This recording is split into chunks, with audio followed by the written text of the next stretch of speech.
Hi, இன்றைக்கி 6 month பேபிக்கு கொடுக்குற கேரட் ரைஸ் எப்படி செய்கிறதுன்னு பார்க்கலாம்.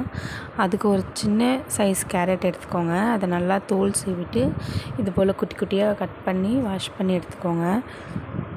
கட் பண்ணி வாஷ் பண்ணதை நம்ம இட்லி பாத்திரத்தில் வச்சு ஒரு 5லேருந்து 6 நிமிஷத்துக்கு ஸ்டீம் பண்ணி எடுத்துக்கலாம். இப்போது அது ஒரு 2 ஸ்பூன் பக்கம் வந்துச்சு. அந்த 2 ஸ்பூன் கேரட்டை ஒரு பிளெண்டருக்கு மாற்றிக்கலாம். அதோடு கூட ஆல்ரெடி நம்ம வடித்து வச்சுருப்போம் இல்லையா சாதம், அந்த சாதமும் ஒரு 2 ஸ்பூன் எடுத்து இந்த கேரட்டோட கூடவே சேர்த்துக்கலாம். சேர்த்துட்டு நல்லா நம்ம கேரட் பியூரி எப்படி பண்ணுவோமோ அதே போல் நல்லா அந்த பதத்துக்கே நல்லா அரைச்சி எடுத்துக்கணும்.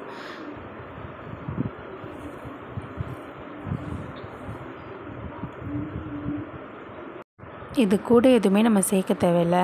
நாங்கள் சாதத்துலேயுமே உப்பு போட மாட்டோம், அதனால் இதில் சால்ட்டுமே இல்லை. இதை நம்ம ஃபீட் பண்ணலாம்.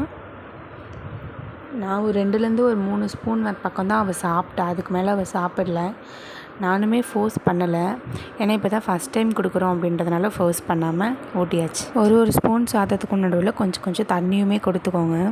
இந்த ரெசிபி உங்களுக்கு பிடிச்சிருந்துச்சுன்னா சேனலை சப்ஸ்கிரைப் பண்ணிக்கோங்க. நாளைக்கு என்ன ஃபுட்டு தரேன்னு நாளைக்கு வீடியோவில் பார்க்கலாம். பாய்.